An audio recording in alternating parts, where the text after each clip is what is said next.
seems like we should have our ducks in a row before I confront her about her son's potential. Makes sense to me. He was killed outside the Sterling, right? Maybe somebody there saw something that could help us out. Well, that's possible. I would worry, though, that Sterling, being a house of ill repute, might be more inclined to discretion than the patrons of the saloon. Yeah, I mean, Full Moon Saloon, that's my folks there, so we might have a better chance of getting some actionable info there, so. Indeed. Alright. Also, I'm thirsty as heck, and they got a root beer there that'll knock your socks off. It would probably fall right through you, which is a dang shame. Speaking of, give me a moment. Augustus is going to be heard and felt, but not seen. Creepy. Hey, I got a big suit, baby. Yeah, Gus, you gotta warn me when you do stuff like that, pal. It is disconcerting to have somebody just vanish right in front of my eyes. Augustus is silent. Excellent. I'm still here. Okay. Let's resolve Candies first. So, describe to me and our listeners the inside of your Sanctum Sanctorum. It's a Black Mariah, is what it was called. It's a very large, in this case, a very large one that police used to use to collect prisoners. Yes, but what does the inside look like? I want to know, is it like Tesla coils and Frankenstein, machines, or is it like potions? Do you have a Frankenstein? She calls it her library. It's part lab, part library. There are a lot of books. There are a lot of artifacts laying around. It's almost divided in two. There's like a main part full of books and artifacts, and then there's a secondary part that is laid out with like a table for doing work and for alchemy and for analysis and stuff. And there's a chute at the very front with some steps that homunculus, who is also the carriage driver, can clamber up and down and still have access to all of it. I'm thinking very much like the train car that James West used in the TV show The Wild Wild West. The only canonical Wild Wild West. In my book, yes. And she has this assistant. I mentioned before the homunculus, but now since I have to change his name, You don't have to change his name. we're not going to have two Michaels in the show. In the real world, people have the same name. That's true. This is not the real world. Go to the bathroom. They have the same name. I have a nickname. This just happened on Terrace House, Boys X Girls Next Door, where another Tayshawn showed up at the house. There was already a Tayshawn at the house, so they call him OG. Well, that means Prince, which is the most wild. I'm going to call you Prince now. And he actually says, I would prefer you not call me Prince. And then, literally, next scene, everyone is calling him Prince. Well, Terrace House was my inspiration. Good. Actually, I'm a fan subbed. Was Dad's inspiration. she has this homunculus that is basically homunculus is a doll or an artificial construction, sometimes possessed by something else. So she calls him on the moon. He's about 2 feet tall. He's a Boomraku. And Boomraku puppetry is elaborate, beautiful puppets that have been an art form in Japan for centuries and centuries. And this is possessed by a demon. And Oni is very powerful, and we already know that she has a debt, which is and that's who she goes to when she needs advice. Is this something that you said in the setup episode that Andy is like a world traveler? Is this something that she picked up like traveling in Japan, or? Yes, absolutely. Yeah, she has artifacts from all over that she's found. And it was particularly interesting the fact that basically a demon, is alive after death. And so this is kind of one of the ways. There you have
got some scabs for you.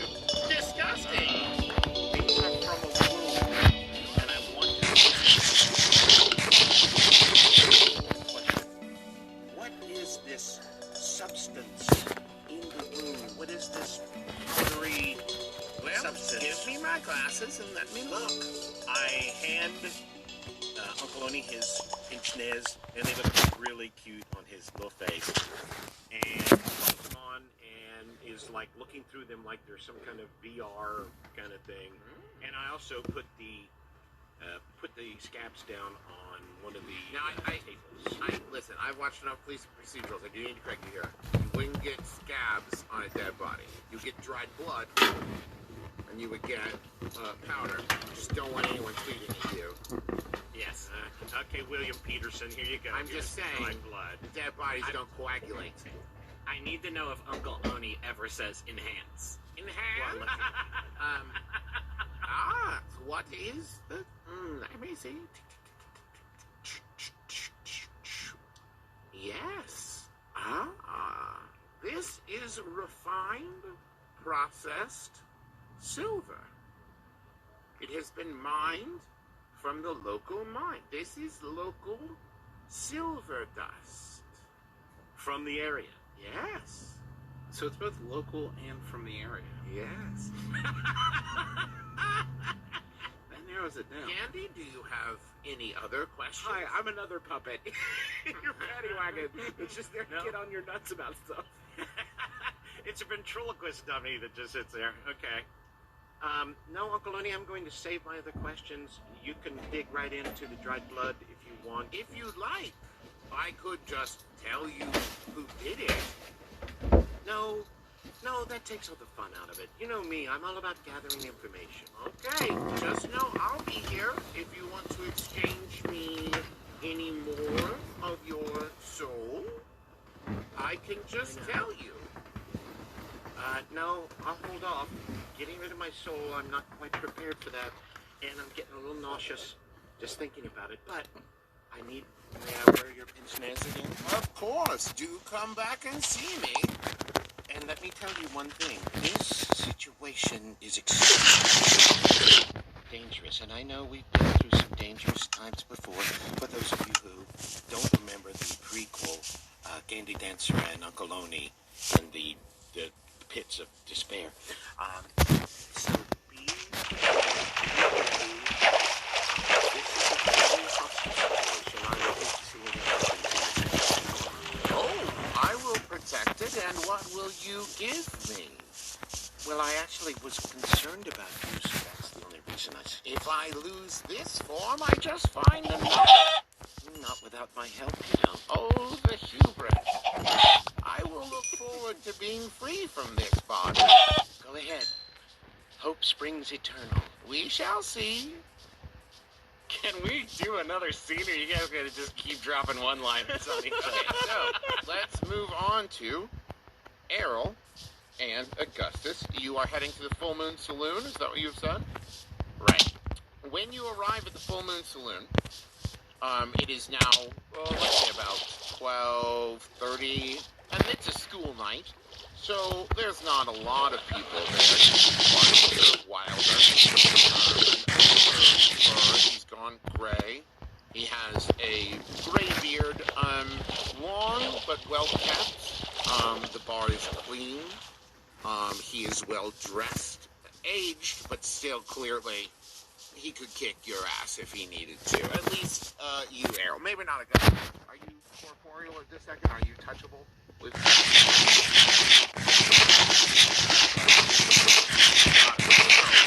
Until you speak, and let's make sure we keep this in mind, until you speak, it's possible that no one knows you're there. That's the idea. Yeah. That's the idea. And also sitting at this bar, there are two women. They are not sitting together. They are fairly far apart. It's clear that they are not with each other. But one you recognize as your employer, Abigail Mathis. Shit. Okay. I'm gonna float over to Abigail Mathis. Not float. I guess slowly walk. Within earshot. Okay. Yeah, are they having a conversation when we walk in, or is she just kind of drowning her sorrows right now? Well, she is both drinking, but also waiting. I think she kind of expected you to see her. I walk up to the bar and sit down at the stool next to her, and I say, let me get 2 root beers. Let me get 1 root beer, please, and you can put it on the Grayson's tab. About goddamn time. No need to take the Lord's name in vain, Abigail. We're out here, busting our humps, trying to find out what we can find out. My son has been locked in that cage for almost an hour. You better be close to solving this goddamn thing. Wheels of justice turn pretty slow, and that root beer is... Listen, Abigail, here's what we know. Your son's covered in blood, and we found out that it is Jeremiah's blood. And he's got claw marks across his gut, and we can't just release your son. He's the most likely suspect still, so I know you're frustrated and everything, My but... son would not do this. He is a good boy. He would not have done this. He's a good boy, but he's a shit suspect. He wouldn't really tell us much when we were in there talking to him. He always has been quiet. Yeah, that's, again, and not super helpful. And again, that root beer, though, is it... What do? You brew in the sarsaparilla back there? What's the... Wilder just kind of glares at you and continues polishing cups. What's... You got beef bud? Wilder watches as one of the mugs floats over to the root beer and begins to fill itself. Wilder reaches under the counter, pulls out a club with a silver tip, and you can see engraved upon it is the symbol of the church. Back over and then upend itself, and then it goes over to the sink and is washed and is placed back in its place. Show yourself, ghost. First off, I have a name. I materialize in front of him. What to? I can be seen and heard, but not felt. That's a good call in this situation. We didn't come for any trouble, my goodman. We are here to investigate a terrible crime to free one of your lupine brethren from the shackles of injustice. We just need a moment of your time, and we'll be on our way. In fact, I'm going to say he sounds like this. Get behind my bar again, and you won't be walking out. Or, well, should I say floating out? And he kind of like gives you a bit of a smile glare. He smiles below his eyes. There he is. There he is. He's smizing. I appreciate the concessions made to my phantasmagoric nature. Not the threat, but I do appreciate that you recognize I am a ghost. Alright, I'm gonna give up on Operation Root Beer. Abigail, listen, when we were talking to Dylan... Now, I've almost got it cracked. When we were talking to Dylan, he mentioned something about her not wanting him to talk. I was curious if you know who that might be.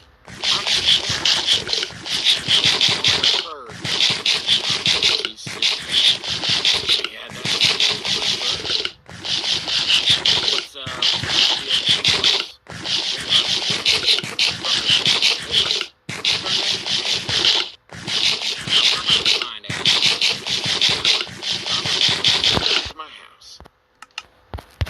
Well, I may need you to go wake her up and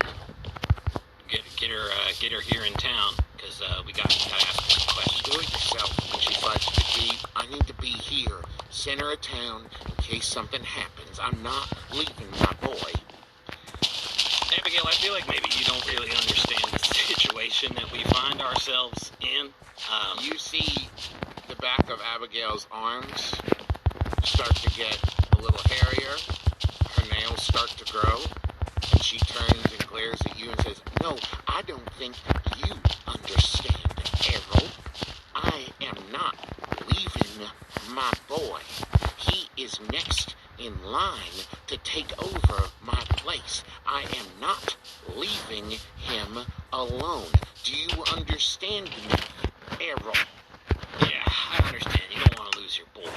But things go south here. You're going to lose a lot more than that. The gravity of the situation is this, and I'm surprised because I would think somebody who's been living around the mines for as long as you have would know a powder keg when you saw one. This town's about to blow up, and we're trying to stop it. We're on the same side here. We're just asking for a little bit of help. You stop it. I'm Plan B.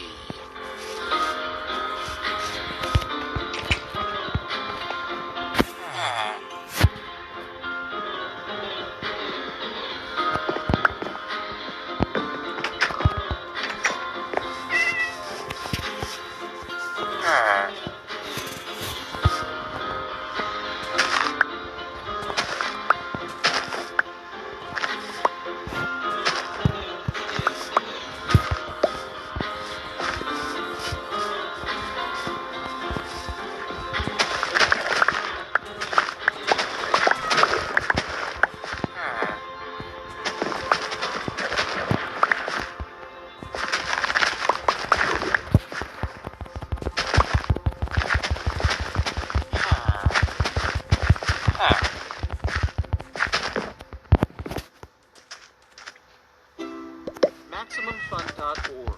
Comedy and culture. Artist owned. Listener supported. Judge John Hodgman ruled in my favor. Judge John Hodgman ruled in my friend's favor. Judge John Hodgman ruled in my favor. I'm Judge John Hodgman. You're hearing the voices of real litigants, real people who have submitted disputes to my internet court of the Judge John Hodgman podcast. I hear their cases, I ask them questions, they're good ones, and then I tell them who's right and who's wrong. Thanks to Judge John Hodgman's ruling, my dad has been forced to retire one of the worst dad jokes of all time. Instead of cutting his own hair with a Flowbee, my husband has his hair cut professionally. I have to join a community theater group. And my wife has stopped bringing home wild animals. It's the Judge John Hodgman podcast. Find it every Wednesday at MaximumFun.org or wherever you download podcasts. Thanks, Judge John Hodgman.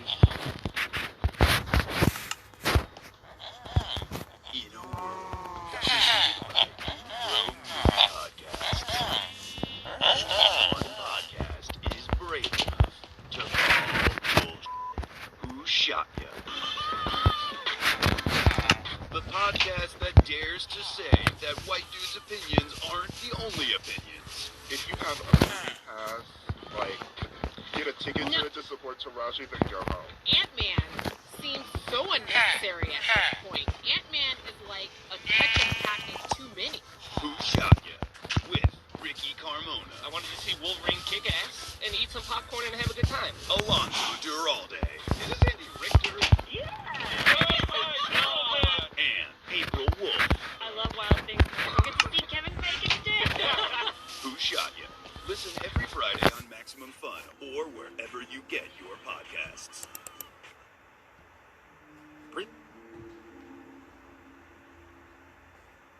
Previously on The Adventure Zone, we found Jeremiah Black Whale dead in the street. It has every sign of an attack by one of the furs. Dylan Matthews. You'd expect you expect anger, sadness, but this was just confusion. Like Wolverine's claws have been pulled across his body. I solved it. Okay, hold on. There's some trace of like dust. It looks to be a mixture of silver and copper. There's only one her Dylan cares about, and it's his sister. What's her name? Where might we find Anne here at this late hour?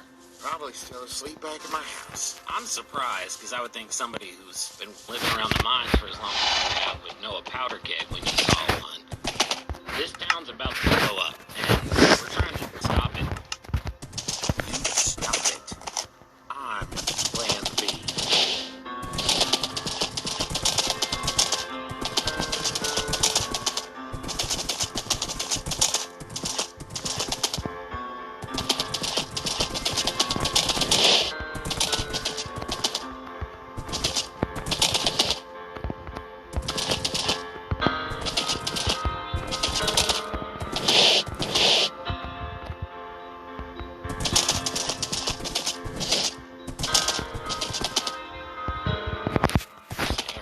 brought you here is I needed your help dealing with... There's a deal in the works between me, the Black Whales, and the workers to try to get an arrangement, an agreement on paper that's beneficial for everybody, and we are so close to nailing it down. It's the only way we're going to be able to save our collective businesses, and this could ruin it. This could tear it apart. There's a lot on the line here, Errol. Yeah, I know all about this. There's got to be somebody who's getting maybe a slightly shorter, less delicious part of the stick. That was a bad analogy, and I'm not saying that sticks are delicious, but who do you think might be this thing that's happened? It sucks, and it seems like whoever did it wants this deal to come crashing down around all y'all. So, you got any ideas who that might be? The three main players in this are me, Joseph Blackwell, and Liam. But I trust Liam. He's kind of the official spokesman for the workers, but he's also a fur. I trust him. Yeah, I mean, furs definitely can't do bad things to other furs. That's in the Bible.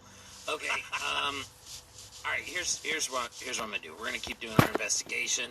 We're going to keep poking around. We still got some time till... I checked my watch. Is it 1? Getting close. This is like the end of this first week. Yeah. It's almost 1. We still got some time. We're going to keep digging our nose and, following our nose, follow the clues, and see what we can dig up. But where am I going to be able to find you? You going to be here all night? Yeah, I'll be here, or I'll be at the jailhouse. All right. Talk to Ann. I think she'll be able to help. Liam's there too. He said he'd keep an eye on the place and make sure nothing went wrong while I was down here. Yeah, we'll go sniffing around, see what we can find. I'm sorry, I'm sick. That's why I sound like this. I don't normally sound so gruff. I have a chest cold. That's a little werewolf joke. She just stares at you. All right. Well, mighty thirsty, but I guess nothing can be done about that. So, you about ready to go, Gus? Oh, sorry. Did you want to do some clue hunting? You've just kind of been doing some root beer pranks. I think you've done a marvelous job. I wouldn't dare to impinge on this fantastic investigation that I'm getting to witness secondhand. What a thrill. You know, us elderly people love to watch procedurals, so it's quite a thrill for me. I will remind you, there is another person here, another woman at the bar. Why don't you hit them up, Gus, and see what they got. Pardon me, other woman at the bar. Pleased to make your acquaintance. You do have a fashion move called Name to a Face that maybe you might want to use rather than just addressing them as other woman at the bar. Okay, I'll roll against it. Wow, what a weird move. Okay, yes, but yes, why not? Well, I love a good faction move. This is how we level up, too, are these faction moves. So, how do I level up with a faction move? When you take 4 faction move with each of the 4 factions, you level up. Oh, okay, cool. What's their... She is knight, specifically fur, but because Gus is neither fur nor fang, it's just knight for him. Okay. Well, I've already done a faction move with a knight. Anywho, I rolled a... I rolled a 5, and I have plus 2 with knight. So, no, sorry. Yeah, plus 2 with knight, so it's a 7. Okay, it's Marie Jacobs. You know that she is a fur. You know that she runs the depot, which is, the shop in town. You know that she stays pretty neutral as far as things go because she's trying to do business with everybody, and that's about all you know about her. Pardon me, Miss Jacobs, if I could steal a moment of your time. I'm the spectral form of the man who was Augustus Parsons of the Augustus Parsons Cashew Company. Pleasure to make your acquaintance. Yeah, charmed. Glad to see manners have not been completely extinguished here in this dusty wasteland. I was inquiring into the murder of a young vampire this evening, and I was wondering if you might have seen anything out of sorts. I mean, listen, I kind of prefer to stay out of it. I'm doing my best to just make make a living, and I need business from the fangs and the furs and the fleshes and everybody. Well, ma'am, I do understand the impulse, but you see that this matter is of the highest import for both your people and the vampires. Plus, I can assure you that any information you give me will stay within my confidence. I will, if you'll permit, stay as quiet as the grave. Well, that's not very evocative, but How come we gotta give evocation reviews to every spoken word? I thought that was fairly fucking evocative as hell. Yeah, I think. But when I said silent as the grave last week, Justin gave me a hard time. Yeah, but like, I'm a ghost, so it's like it resonates. Those are his words. Jamie, give me a persuasion roll or something along those lines. Something you want to do to persuasion. We have persuasion rolls? Yeah, persuade an NPC, you roll with heart. On a hit, they do what you ask. On a 7 and 9, they modify the terms and or demand debt. That is a 10. Oh hell yeah. Plus heart. He's a ghost. He doesn't have a heart. Yeah. Oh no, you gotta go talk to the wizard.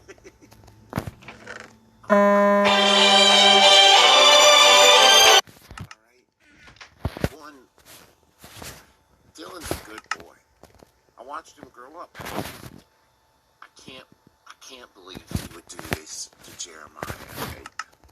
They always seemed to get along so well. The three of them, them and Ann, they were thick as thieves. They grew up together. They never had any problem. I can't believe Dylan would do this. And he was here shortly before his family perked up, ran out the door. That's the point. What was he doing before he ran out the door? Was he alone? Was he speaking with anybody? No, he was just here doing the same thing we're all doing, just drinking. Yeah, just sitting quietly and trying to find a second's peace. Some of us aren't able to drink because of reasons beyond their sort of understanding. Do you mean because he's a ghost? No, because he won't be the one. Root beer all over the world.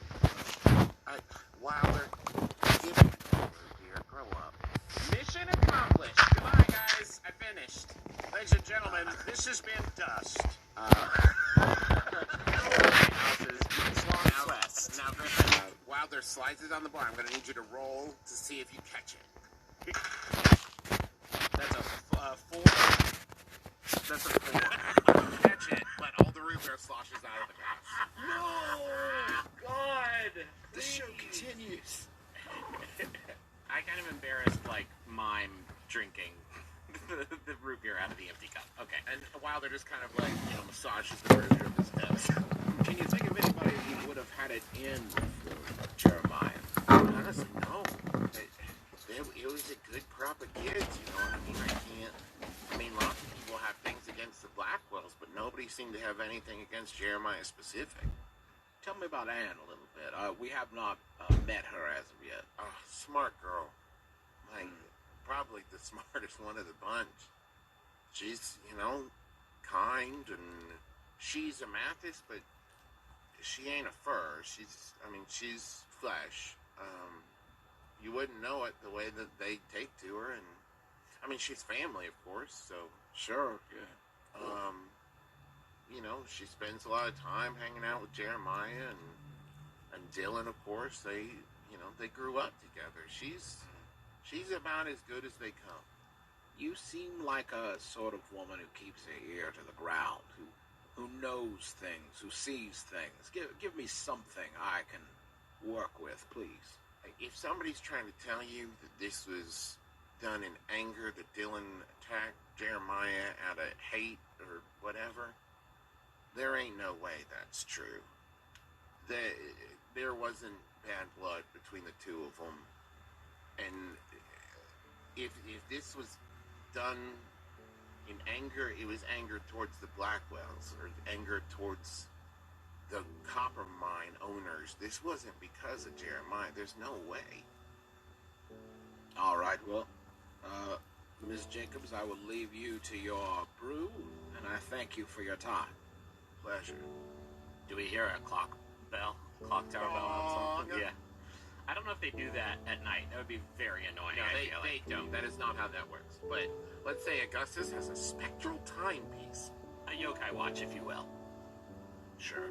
God, that was a good joke that was wasted on you fucking plebes. All right, so that brings us to 1 to 3. Wait, we're doing 2 hours in this one? Yeah, so you're gonna get to pick more beats. Probably 2 to 3. Same amount of beats, really. We trust you. Can we take a second, because we kind of jumped into the episode, run through the clues real quick for the folks at home? I have them all written down here. Sure, go for it. Stuff. Some heard and went Dylan to talk. We're assuming it's Anne, his twin sister, who is not a fur. Yes, they are fraternal twins. And a reminder, genetics-wise, they're co-dominant genes, so she just is I actually did research to make sure fraternal twins did not share DNA. And that's Anne? Yes. The blood on Dylan's clothes was Jeremiah's, led to the church. According to the ghost in the graveyard, Jeremiah was confused and betrayed when he was killed. He had claw marks across his gut that had silver dust from the local silver mine around it. We're going to succeed in some way in this thing. That's less a clue and more just sort of a little reminder, a little hang in there Katie poster I have up on the wall. There's a deal that was okay. The rest of the stuff was from 5 minutes ago, so you don't need to hear that again. And can you give us a list of where we can go now? Because we have the option, right, of sticking together or splitting up again. Yes. So there is the Mathis home where Anne and Liam are. There is the Sterling, which was the last place that Jeremiah was seen. You could head over to Silver's Linings. You always have the option to head back to the sheriff's station and check in with Connors and Rosa. The church with Father Dante, but you were just there, so I mean, do you really want to walk all the way back there? No, I think for now, those are the kind of ones you've been pointed at. There's other areas, but you don't have any, to use a technical term, leads that would point you towards them. Sure. So unless you just... So where's Anne? Anne is at the Mathis home. The Mathis house, which we have a key to. I was of a mind that we should wait until we had more clues before we went there, but I think we have enough time that we could maybe take 2 trips, and it seems... Well, that was when you thought that Abigail was going to be there. You want to have her next to her, but we sort of ran into her organically. Good so point. Maybe we should just go. We should get up there. I also think maybe we should split up, because I also think the Sterling last known location is something we should also pursue. At this point, Gandy has rejoined the party, right? We're all together making this decision? In this, you remember, this is the center of town, right? So I assume, because you're staying at the Sterling, you're working, so the Black Mariah is probably parked right there. I mean, you're all within 10 yards of each other. I would like to go to the Mathis household just because I am a werewolf, kind of, and I don't know, there might be something that I can use there to find something out. And that's kind of my inclination. I was thinking I'd like to go to the Sterling, which is the last sort of place that Jeremiah was seen. That's where Gandy would like to go there too. If you split up in any way, 1 and 2 or whatever, or 1 and 1 and 1, you only get 2 beats. So you do get the added bonus, Gandy, of being there and contributing. But if you want to cover more ground in the 1 to 3 range, you might want to completely split up, but it's completely up to you. I am just reminding you how the mechanic works. I mean, Gandy just had a scene by herself, and super cool. I'd like her to interact with one of her partners. You don't have to explain yourself to me. You're doing great. Who wants to go first, Errol or Gandy and Gus? How about Gandy and Gus, since Gandy hasn't done anything in this episode yet? Excellent. I'm going to go invisible again. When you walk into the Sterling, it has a completely different feel from the Full Moon Saloon, where the Full Moon Saloon was, to use modern terminology, more of a, well-polished and very clean dive bar. The Sterling is sparkling. There's, metal accents everywhere. The gambling tables are clean and well-kept, and it has the smell, and if you've never been in a casino, it's hard to describe, but the smell of a well-oiled and, clean table and clean machines, and it just smells like money. And you could tell that the focus, whereas in the Full Moon Saloon, the focus was have a drink and forget. Here, it's take a risk, feel alive. And so when you enter, a couple of things immediately draw your attention. One is the woman who isn't really working the bar so much as she's just at the bar on customer side, but clearly in control of the whole building. And you know from your intel that is Isabella Slate, the owner of the Sterling. She has owned it for the last 2 years after the previous owner, Marcus, mysteriously disappeared. And when Isabella took over, she turned the whole thing around. It didn't used to be this house of chance and, risk. It used to be incredibly poorly run, I would say, and yeah, nobody went. Now the Sterling is the destination of the Dry River. The other thing you notice is there's only, with it being such a late hour, there's only one kind of table that's actively being used. And there's two people that, regular humans.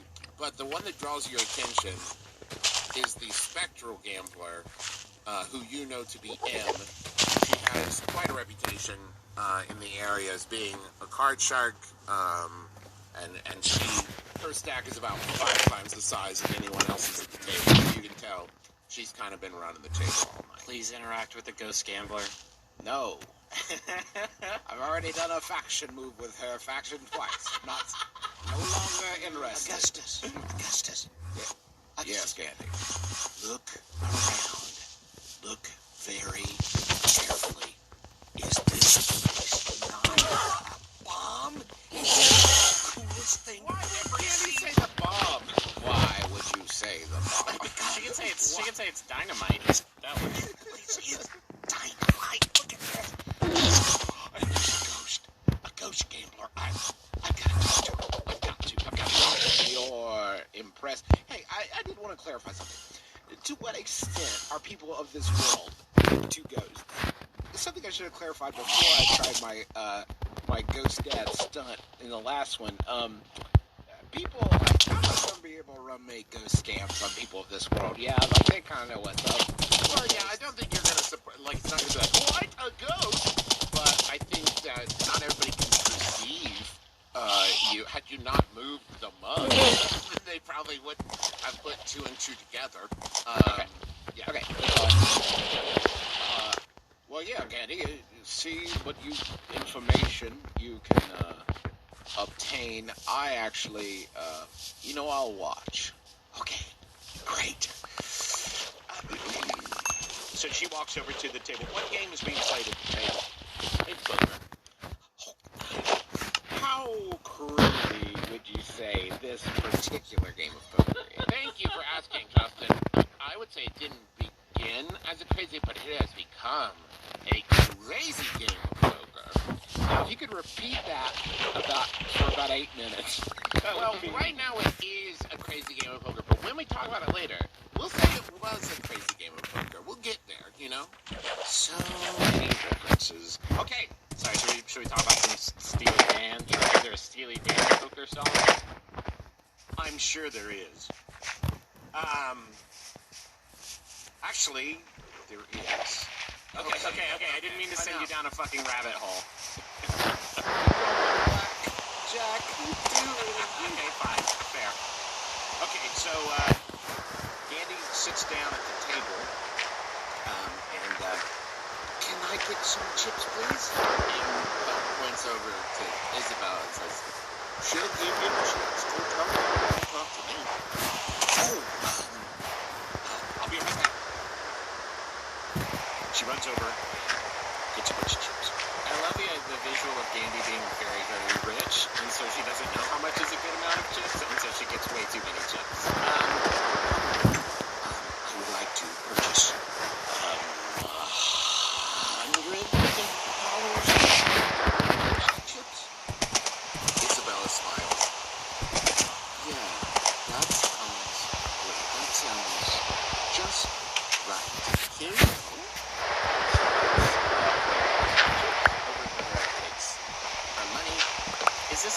chips? This seems like a lot of chips. Yes, for this time period, $100? Yes, that's quite good. Well, Gandigan's a great per diem, so it's all right. When you sit back down at the table, M's spectral eyes just light up. She's seizing you quite smart, and she turns to the two people playing with her, and says, yes, excuse me, could you two just give us a second? I think I need to have a talk with this young woman now. We'll get back to the game, don't you? And they kind of grumble and they stand up and, they kind of go get a drink at the bar. Young lady, is there something I can do for you? Well, I was just interested in participating in this game, and I'm very excited. I love games, and I thought I'd take a crack at this one and see what I can do. Well, I'll tell you what, how about we only want to see stuff. You put it in the business all in, okay? Yes. You put that stack up, I will. Well, what do you want from me? That's what I want from you. What do you want from me? Oh, it's just we'd like to get to know you. We'd like to learn a little bit about what's going on in here. I mean, like, that's my second goal, to kind of find out what's going on in town here. But my primary goal is to play this game. These tiny little pictures with crowns on them, is there a significance to the crowns? She smiles even better. Here, I'll tell you what. How about we make this deal? If you win, well, if I win, that stack will become mine. But if you win, I'll answer 3 questions. That sounds great. Let's play. How do we start? Well, Clinton, you're going to do it straight up and down the road. No purpose. I want you to play that as a business person. Here's the thing, I'm just talking to you. If I could see the cards and I could, like, poke Andy with some hits. So when you start my role, I might actually be able to manage it somehow. Right. Well, okay, here's what we'll do. So, Justin, you roll and your roll will determine how much you have. I got a 9. Okay, cool. So we'll say you add a +1 to whatever Dad rolls. And I rolled 14 and a 9, so that's 23. 2 D6s, and you got 14 and a 9? Yeah, come on. That was a joke. It was a hilarious joke. Good job. I wish I could believe that was true, but I don't know what to believe anymore. All right, here we go. All right, she's rolling. It is a 4. So straight up roll, that's an 8, and then +1 with Augustus out. So I'm going to say you push. You tie, basically. So you don't lose your money. You're going to do double or nothing. Okay, double or nothing. I need more chips. Okay, well, Does that mean I'm sure you're good for it. And if you win this one, we'll do 5 questions. So many questions. That almost sounds like too many questions. And you won't have to use them all at once. Justin, do you want to cheat again? Yeah. There's an 8 that time. Okay, so once again we'll say +1. Okay? It is a 6 and a 4, 10. Great, so that puts you at 11. So, you win. Royal Flush. I don't know, fuck it. So, they all have crowns. Look, they all have crowns and they're all the same color. That is... Well, the 10 would never crown, but it's good. What? Oh, that's good. Okay, gotcha. Well, shit. Oh. No. Good fun. Listen. I love the game. Don't hate this thing. That's what I would say. One more. One more time. Please. Just same question. Just one more hit. One more. Please. No, I think I'll put up $500 in ghost dollars. $500 in ghost dollars. Gus, do you want to say anything?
Gus or Ponce.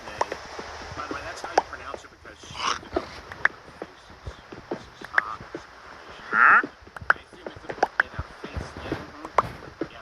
And everybody has a little picture of their face. It's very good. So many questions. Tell me somebody who doesn't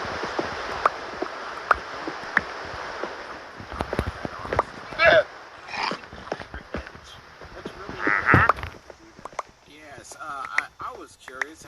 Had you, did you see Jeremiah Blackwell in this establishment this evening? Yeah, he was here. He was in good spirits. Get it?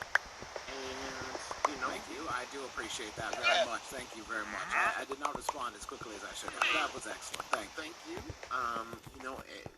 Everything seemed fine. He said he was celebrating. He didn't say what. Everybody seemed in good cheer. Nothing seemed amiss.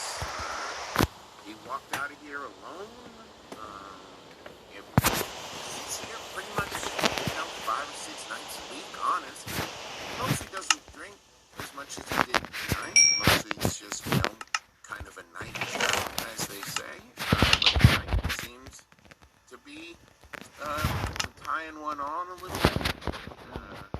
Walked out of here alone about 11, late, close to midnight. 3 minutes before, nothing seems amiss at the time. Then all of a sudden, just shortly after, a few minutes later, we could hear Dylan screaming, crying out. Went to the door, and there he was, over Jeremiah, covered in blood. When he was in here drinking, was he by himself? Yeah, he was by yourself as you are, surrounded by people, but he didn't come in with anybody. He didn't spend time with anybody in particular. Was he celebrating or misery? Celebrating. Now that is 5 questions, so thank you very much. Oh my God, you guys. Have a good night. I only did one, so I can't really be blamed. She turns back to her game. She kind of motions back, and that game begins. Now, Gandy, you feel a tap on your shoulder. You turn around to see the redhead that had been sitting at the bar that you know is Isabella. Say, I couldn't help but notice that you were talking about the murder of Jeremiah Blackwell. I'd love to help if you'd welcome it. Well, of course. So, do I need to cash in these chips? Because I have a shitload of them. Well, I'll tell you what. How about you just hold on to them and you can use them in the future? We're not going anywhere. Well, I have some information that I think might help you, but you'd have to come with me next door to my house. Both of you. Can I get a to-go cup? A little dry. A traveler, yes, of course. Always take a traveler. Always take a traveler. Oh, good. I'd like a traveler, please. You get it. She gives you a sippy cup of whiskey or whatever. And we are going to head next door. Tequila, please. Gus, if you agree, we're going to head next door. Yeah, let's do it. And it's not going to count as another beat. This is all going to be tied into the same beat. But first, let's go check in with Errol. Can I establish something? This is a house where people live, and I've talked about getting this residential neighborhood. Is it possible that this is in? I haven't done anything with the neighborhood stuff, and so I'm wondering. So this is the Fur neighborhood. You say that they live on Carrion. That's Carrion, like Carrio. Which is like Carrion. Yeah. Which is like, I don't think it's a bad place, as the name suggests. I think it was called that before Errol got here and tried to turn things around. Yeah, so the way I'm kind of envisioning Errol's territory, and tell me if I'm off base here, is like within present territory, in each town there is a fur territory, and that then kind of fits into Errol's purview.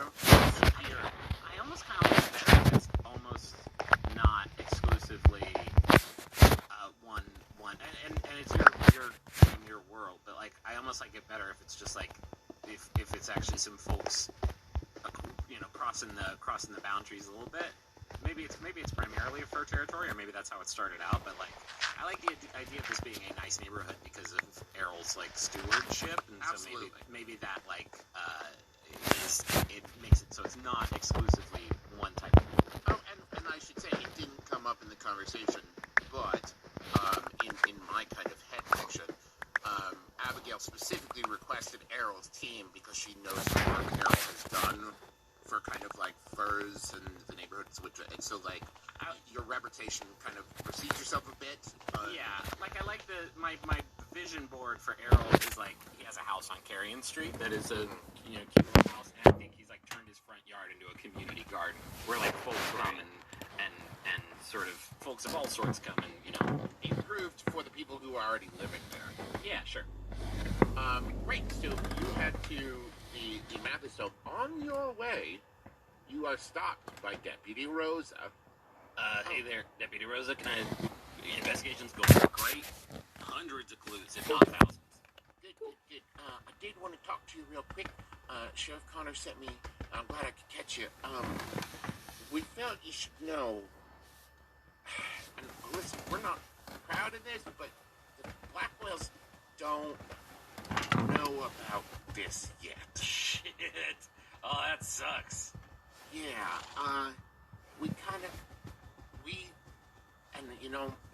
maybe we'll feel different about this in the morning, but we kind of felt best to keep them out of it until we knew what was going on, but if I just wanted to let you know that so that if you ran into them, you might have to, they should be asleep, frankly, so I don't think it will come up, but unless you decide otherwise, we don't see the need to get them involved until we know a little bit more about what's going on. Yeah, good news, bad news. Good news, you lean into that instinct. It's the right one. We don't need that complicated matters. Bad news, if your boy didn't come home and it was 1 a.m., I don't think you'd be getting a lot of sleep. So these are vampires, right? Wouldn't sleep at night, would they? These are not vampires in the Bram Stoker kind of sure. These are real vampires. Okay. All right. Real vampires. Yes. All right. Well, I'm gonna go. I've got a hot lead. This doesn't count as a beat. You're gone.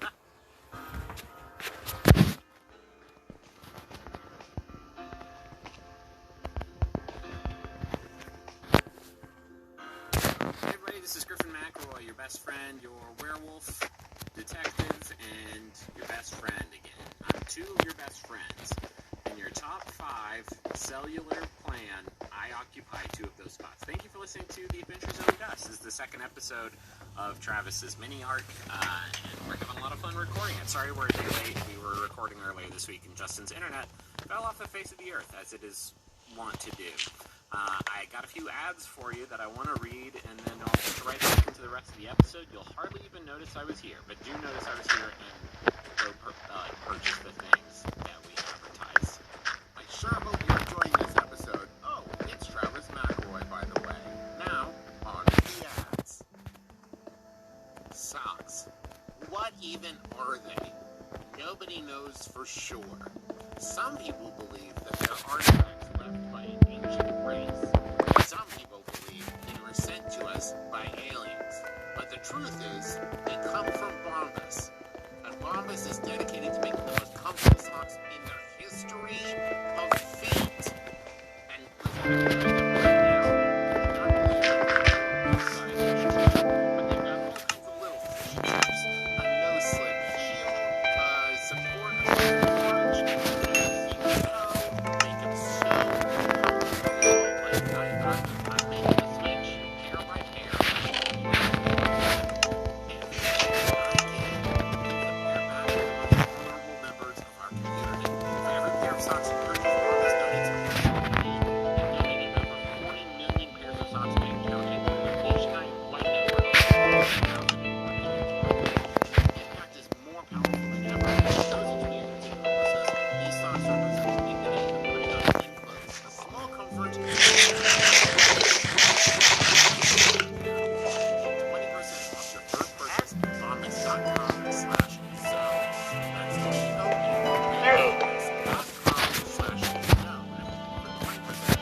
directly with manufacturers to make luxury available directly to you without luxury level markups. Brooklyn has a variety of sheets, colors, patterns, and materials to fit your needs and tastes. And Brooklyn is so much more than sheets. They've got comforters, pillows, towels, even loungewear, and more. In my experience, these are so comfortable. Like, I sleep in that sheet, especially, man, I can tell you this as an adult. Changing your sheets feels like changing your life. You get in that new pair of Brooklyn sheets and whisk away to the land of Nod, my friends. And right now, because it's 2021 and you should do something nice for yourself to start the new year, we're going to help you out because Brooklyn has a special offer. Go to brooklyn.com and use promo code ZONE to get $25 off when you spend $100 or more. Plus, BROKLINEN.com and enter promo code ZONE to get $25 off when you spend $100 or more plus free shipping. BrooklYnen.com and use promo code ZONE at checkout. Dot, did you know that Daddy wrote a book? Well, a couple books, and I didn't write it alone. I wrote it with my brothers. There's even a chapter that Mommy helped write, along with Aunt Sydney and Aunt Rachel. It's all about how to podcast, so anybody who wants to learn how to podcast can buy it. That includes you. Yes, that's right. I'm going to make my own children buy my book to learn how to podcast. And that book is going to come out January 26th, and the really exciting thing is we have a book launch event. The book is called Everybody Has a Podcast Except You, and that launch event is coming next week. It's a free virtual event. We partnered with 6 independent bookstores. If you pre-order from them, you'll get an exclusively designed bookplate signed by one of us with your copy while supplies last. Just go to bit.ly/McElroy Podcast Book Event for bookstore links and more event info. And baby Dot, I promise I will give you my autograph even if you don't get one of the exclusively signed bookplates. Also, we've got some new merch out. We got that Service Pen of the Month we've been talking about that benefits the NARAL. That's designed by Zachary Sterling. The NARAL fights for access to abortion care, birth control, paid parental leave, and protections from pregnancy discrimination. We also have the Knights Templar 2 sticker designed by Tyler Reed. And we've got lots of other great merch over there. Just go check that out, McElroymerch.com. The Adventure Zone Crystal Kingdom is available for pre-order now. It's our 4th in our graphic novel series. You like that, right, Doc? You like all the pictures and stuff. I know you and BB both enjoy it. Well, if you go to theadventurezonecomic.com, you can pre-order that now, and the book comes out July 13th, 2021. And I just want to say thank you for joining me. And I'm not just talking to Dot here, I'm talking to everybody. Thank you for being here. Today, you are all my children. Got a few Jumbotrons here for you as well. This one is all about the podcast Bombarded. It's a very good name for a podcast. It is tough for me to find the right emphasis. Bombarded, which you can get wherever you get podcasts or at bit.ly/bardcast. And follow them on social media at BombardedCast or use the hashtag Bardcast. Bombarded is a musical D&D adventure. It's a podcast that features Dallas-Fort Worth band Lindby playing as an all-bard cast. I'm worried about team composition, but I am in love with the concept. Dungeon Maestro Kyle leads Yashi, Razul, and Randy through their education at the Strumlot School for Bards and the misadventures that they encounter along the way. Everyone brings real instruments to the table to perform their bard spells, and each episode provides a new song composed by rolling chord dice. Holy shit! Find out what musical mischief this trio gets into every other Tuesday. This one is on my fucking vision board. It manifests in response to my desires and wishes for a very good D&D podcast. Holy shit. Okay, that's Bombarded. Again, you can go to bit.ly/bardcast or just search for Bombarded wherever you get your podcast. I also want to tell you all about What the Folklore.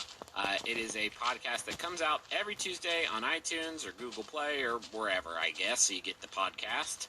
What the Folklore is a weekly comedy podcast about making sense of senseless tales. Every Tuesday, Tyler Crowley, hi Tyler, Carmen, and Gordy tell obscure fairy tales from around the world, fix plot holes, and cram them into a vast folklore conspiracy theory. Taz fans can enjoy recurring story elements like a war between fairies and birds, the Church of the Knife, demigod drinking buddies Baba Yaga and Immortal Boney, and eternal pervert the Cherry Man. Find us on iTunes and Google Play or at WT Folklore Around the Web. That's a very good podcast. Also, a lot of good podcasts this week. Go fill up your feed or whatever. Go fill your feed. I want to thank everybody who's been tweeting about the show using the ZoneCast hashtag. If you do that, you could end up as a character in this arc, I think. Again, I'm not doing this one. Travis is, and I'm not sure what his plans are. But we sure do appreciate you spreading the word either way, because we don't pay to advertise the show, and so word of mouth is the only way that we are able to sort of get new listeners and have this great audience that we have, and we appreciate it. We also appreciate the Max Fun Network. Go to MaximumFun.org, go check out a bunch of cool free podcasts, and go listen to them, download them, fill your feed up with all these great shows too. Tights and Fights, Switchblade Sisters, Jordan Jesse Go, all these great shows. And even more stuff that we do at McElroyShows.com. I think that's it. We're going to get you back to the rest of the episode now, and next one will be up next Thursday, which is going to be March 15th.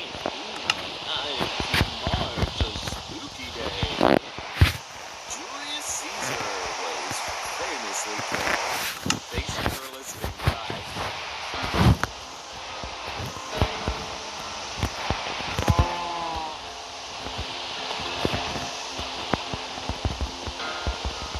So Arrow heads on over to the Mathis home and he gets there. What do you do? I mean, I have a key, but that seems wild, right? Like, I'm not just going to... if I'm doing an investigation, I need to talk to people. I think breaking and entering is maybe not the... Well, it's not really breaking if you have a key, but I understand. Sure, I'm going to knock on the door. Oh, can I, like...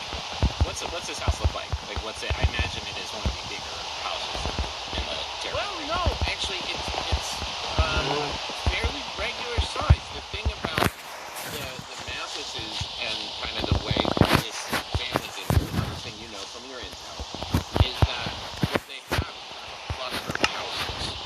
So you've got Abigail's house, where Anne still lives with her, because she's fairly young, and then next door is Dylan's house, and on the other side of Abigail's house is her brother Julian's house. And, you know, they kind of spread out as they grow, so they don't all live in the house together. Okay, it's like a compound. It's more of a compound. Yeah. Okay, I knock on the door. You hear kind of a snuffle, snoring kind of reaction, but nothing immediately happens. Alright, I put the key in the lock and I very slightly open the door and say, hey, this is Errol, Ryehouse. Immediately, there is a figure in the door. He is a barrel-chested, kind of scruffy-looking fella, who you assume to be Liam. He's got sleepy eyes, but he is up and ready for whatever is happening. Not a burglar? Not a burglar? Yeah, my name's Errol Ryehouse. Errol Ryehouse? Yeah, I live just a couple houses down. Just like a good neighbor, Errol is here because doing just sort of talking to some folks in the neighborhood.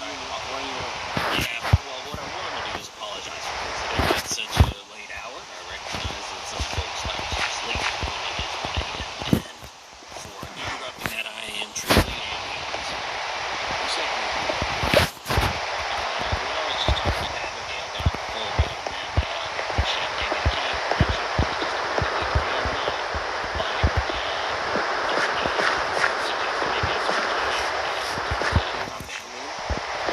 That's all right.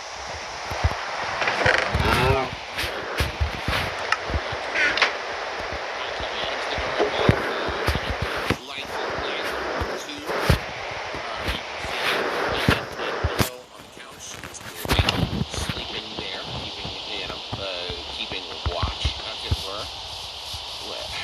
What do you need?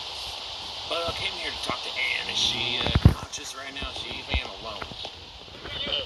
Okay, I'm not gonna attack her or anything like that. I just gotta ask her a couple questions. I'm doing some work for the Graysons, trying to do my part here. Is that a badge? Do I have a badge? Yes, you do. Fuck yeah. It's simple. It's a circle with just Graysons across it. Okay.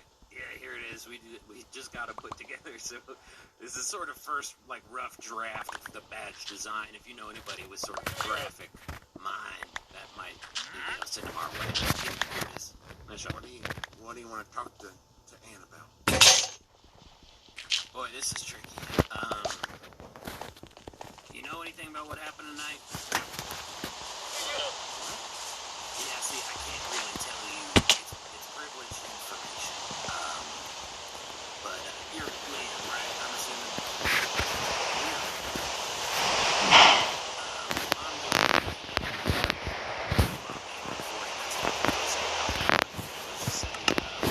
Deal you've been working on with the Blackwells and the Mathises and the workers in town. It's in shock, and so if you could just help me talk to Ann real quick, go get her up, get her a cup of, instant cuppa, and maybe we'll, wake her up a little bit. Let me ask a few questions. I sure would appreciate it, Liam. And Abigail sent you? Yep. Send me right on down. Hey, yeah, sit down, and I'll go see if Ann will talk to you. Okay. So Liam heads upstairs. You sit down at the table, and he sits down. One of the lanterns there on the table with you. You see a pair of gloves on the table. They're very large, so they're clearly not Ann's. So you can figure that they're Liam.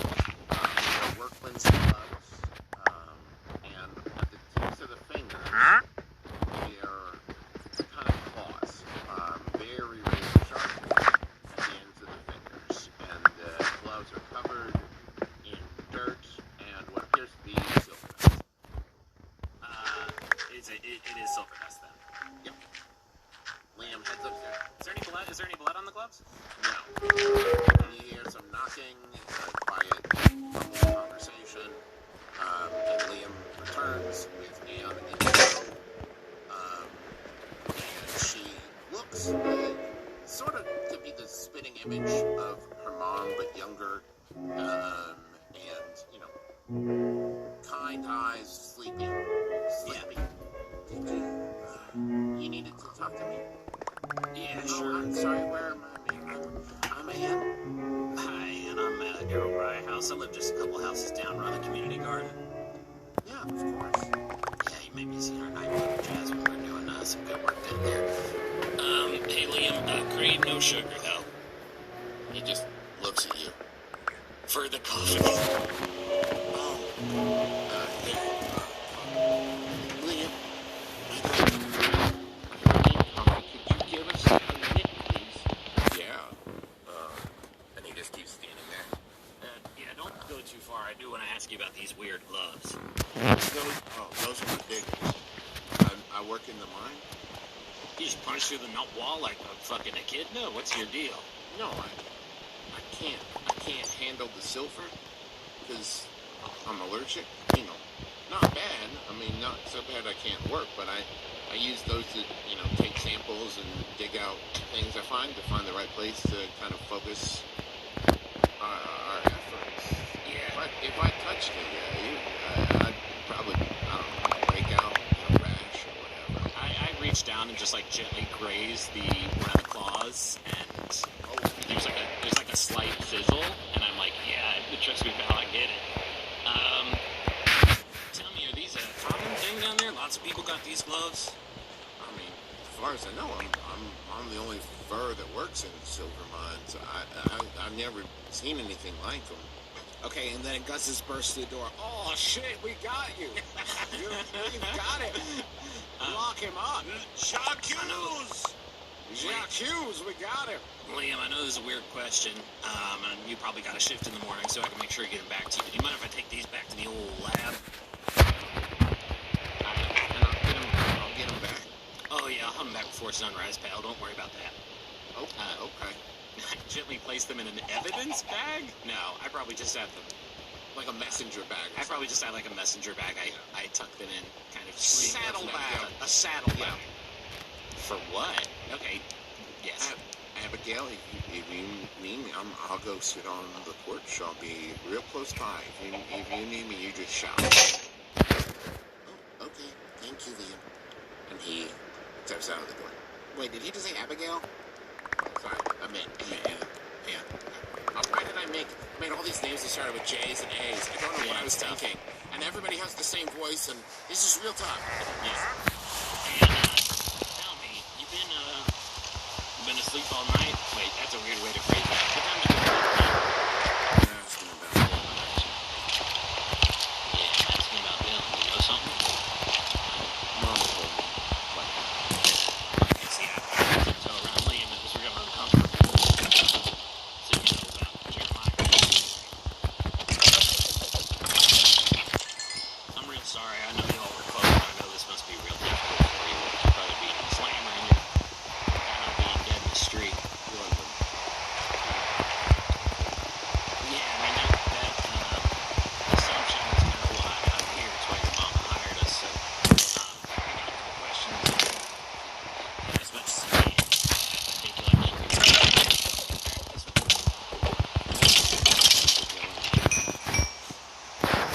We talked to Dawn, tried to get him to be as helpful as you're hopefully going to be here tonight, and Her brow suddenly kind of furrowed. What did he say? well, he gave us a little bit, enough I think for us to make some real progress here on the case. And I'll tell you what worries me. He said that she wouldn't want him to say much, and we talked to your mama, and she seemed to think that the only she in Dylan's life that would be able to have that sort of influence on him would be actually you. And so I'm wondering what all that's about. I don't know much about y'all's relationship, but hopefully you can shed some light here. That damn fool. And she kind of smiled. He made me a promise, Mr. Ryehouse, and he's so dang loyal. If I tell you something, will you keep it to yourself? No. Yeah, I mean, long as it's, yeah, I can keep a secret. And you'll use this to help Dylan, right? Yeah, that's why I'm here. A few days ago, me and Jeremiah got married. Well, shit, Ann, I'm real sorry about everything then. I mean, listen, when you live out here, it ain't like death is a distant thought, you know. And frankly, if I'm being honest, I don't even know if I'm dealing with it yet. But Dylan was there. He was the witness, and he fully supported it. He wouldn't have done it. Jeremiah was like a brother to him. I mean, almost literal. Dylan wouldn't have done it. I want you to know something. I don't think your brother did it. And that's not just like werewolves watching out for werewolf stuff. That's just fact. I think whatever's going on here is about, and this may be hard to hear, that your betrothed was just murdered for such a crass reason, but I think it's just business. And I don't know how plugged in you are to the big dealings that's going on between the mines and between your family and the Blackwells and the workers in town, but that's kind of where our investigation is looking right now. Is there anything you can tell me about that? About the deal, about your big buddy Liam there with his murder weapon? No, Liam's a big old sweetie. He wouldn't. No, he's always been so kind to me and my family. You wouldn't. No, you're barking up the wrong tree there. But here's what I know about the deal. Listen, Mr. Ryehouse, as you well know, Dry River ain't been doing so well over the last couple of years. And I think the only thing, Mr. Blackwell and Mom think is going to help is getting incorporated. And that ain't helping unless we have a little more order around here. So I think they're just trying to get affairs in order so that maybe we can get a little support, the higher up. Then who would want to stop that, Ann? Somebody's not happy about this deal, and until we find out who that is, we're just going to be running in circles. I don't know. I would think everybody would want to help us out. I don't know why anybody would be against it. I'm trying to figure out where the moment is where Errol kind of, and I don't know if Errol even knows person that Errol probably knows about that would be a sort of fan of chaos and be rooting against the corporation. In a second, but first, let's come back to Isabella Slate's house. She leads you. So, little intel, here's what you know about Slate. She is a Fang, but she is not from Dry River. She showed up here about 2 years ago, and all that night, Marcus was not seen again after that, and suddenly, Isabella Slate had a signed deed and contract to own the Sterling. She leads you to her home. Now, listen, as I'm sure you know, I'm not from here. I didn't see anything, and I can't know those backgrounds, but I think I might know somebody who could answer some questions. So you can follow me, and she leads you down into her cellar, and you find a cage, a prison cell containing Marcus. The previous owner of the Sterling? Correct. Marcus, wake up, sweetie. There's something to talk to you. Hello? Who's there? Hello, Marcus. My name is Andy. Hello. And I am the spectral form of Augustus Parsons, formerly the human Augustus Parsons of the Augustus Parsons Cash and Company. It's a pleasure. The late Augustus Parsons.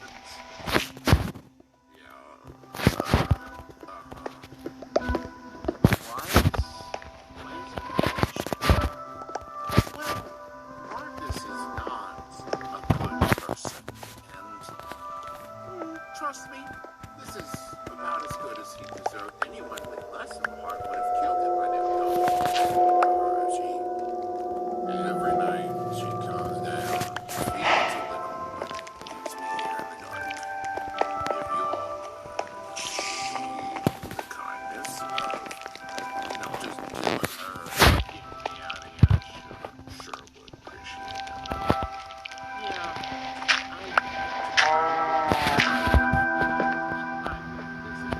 Now, Marcus, these people have questions about Jeremiah Blackfish and Dylan Mathis. Can you help them out?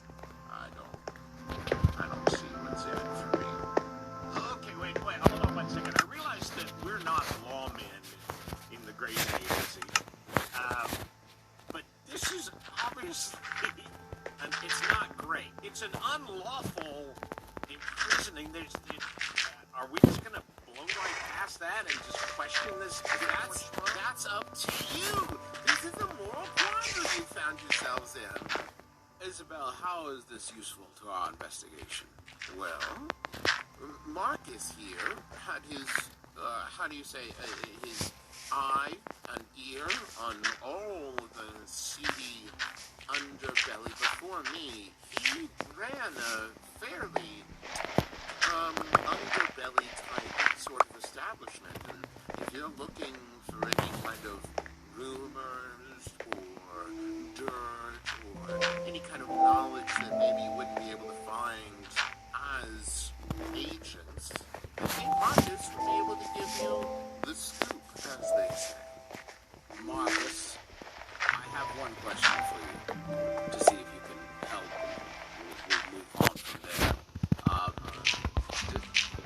The partnership between you and Fangs and the Furs, specifically the mining interest, who would benefit from that partnership collapse? I'll make you a deal. Here we go. And he looks at Candy. You take my place in the feeding tonight, and I can tell you who would be against it.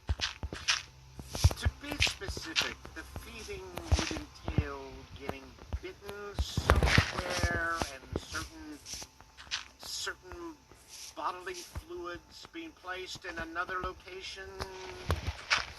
We accept. You draw a hard mark. May I speak to my colleague for a moment? Absolutely, Candy. That could kill me. What a grand experiment, though. Think of all that you would learn from being fed on by a member of the vampire. I am, if I may be honest, a bit jealous that I no longer have the corporeal wherewithal to take your place in this transaction. Gus, listen, Augustus. yes, I know. I love the pursuit of knowledge, and I'm all in favor of that. I want to learn, but I don't want to die. Well, worst case scenario. Well, not worst case.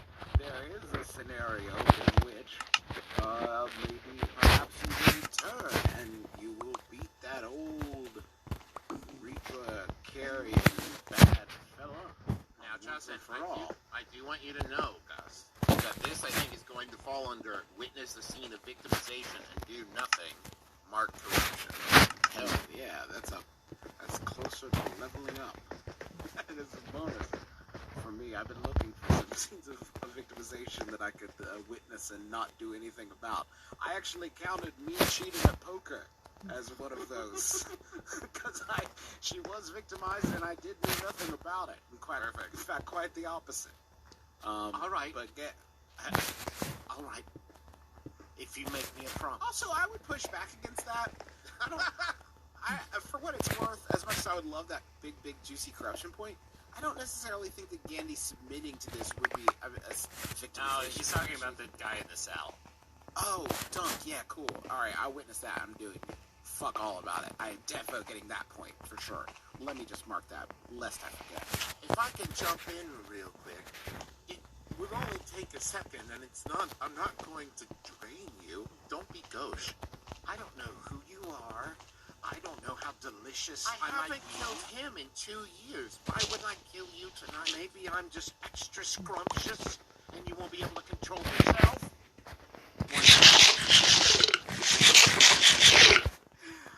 I am the Pringles of blood, maybe.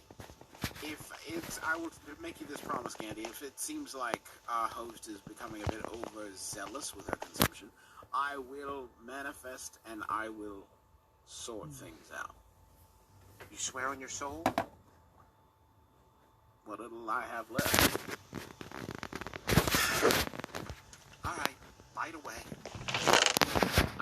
Before that happens, Marcus says, listen, here's what you need to know. Don't look in the town for people trying to stop it. You gotta look outside. There's tons and tons of people making money off the lines here, specifically because it's unincorporated. That money is not taxed. That money is non-regulated, so it's going to them without it. You gotta look beyond. Not only that, you got groups like the church, the law, and other groups like that if this town were to become incorporated, they would lose a pretty big handhold in the Crescent territory. It sounds like the deal, as you described it, is beneficial for the people making it. You gotta look bigger. Marcus, if I'm going to do this, I'm going to use my experience from when I won the Constantinople Poker Championship 2 years ago. I am going to up the ante. Me getting bitten and bled, I need more than that. I have one very specific question I'm going to ask you afterwards, and I want an honest answer. Deal. I'm going to want to know who the Banshee is. And then we cut to Errol Ryehouse walking back from the Memphis home when he's confronted by two, I was going to say thugs, but you're too well dressed for that. They smile and it's actually a fairly warm scene. Mr. Ryehouse, sorry to interrupt your stroll. Do you have a minute? Time is actually kind of the essence, there, gentlemen. I think this is very important. It's going to be in your interest to say yes. It's been my experience that when people say that, it rarely is, but it sounds like y'all aren't giving me a so, No. Please, feel free to say no. Our employer will be very disappointed. The Banshee's really looking forward to talking to you.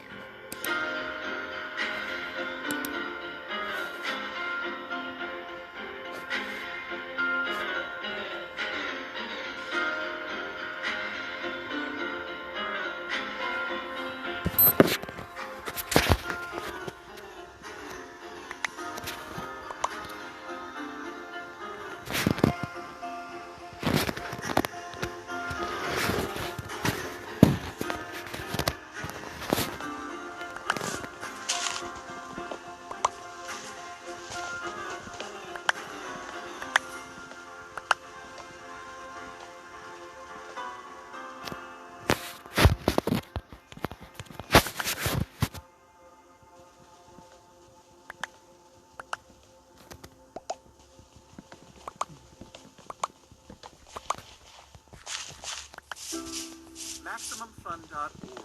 Comedy and culture. Artist owned. Listener supported. Hi, I'm Ben. And I'm Adam. And we host The Greatest Generation. And we're here to announce a new show.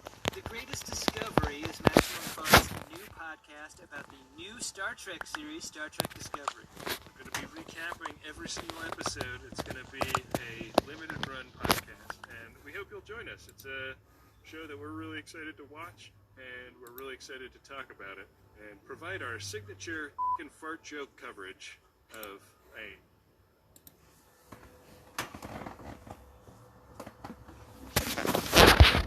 Previously on The Adventures.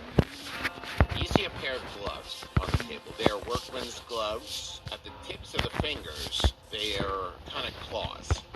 If I tell you something, will you keep it to yourself? Me and Jeremiah got married. It sounds like the deal is beneficial for the people making it. You gotta look bigger. I'll make you a deal. Here we go. Take my place in the feeding tonight, and I can tell you who would be against it. I have one very specific question I'm going to ask you. I'm going to want to know who the Banshee is. Sounds like y'all aren't giving me a whole heck of a lot of choice, so, No. Please, feel free to say no, but our employer will be very disappointed. The Banshee's really looking forward to talking to you.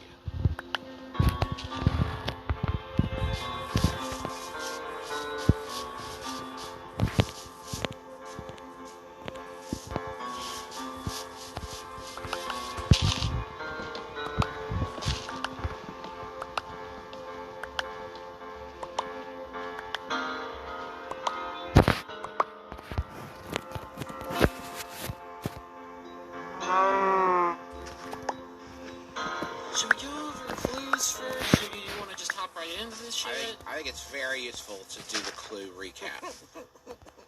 Dad, what clues do you have, Dad? Let's start with Dad. Give me a clue. The first clue, real quick question, are all the clues going to take this long? silver dust on the twin scars across the abdomen, refined silver dust, which we have to assume is coming from the silver mine. Okay. And the gloves. The gloves with the 2 blades. I prefer order and method.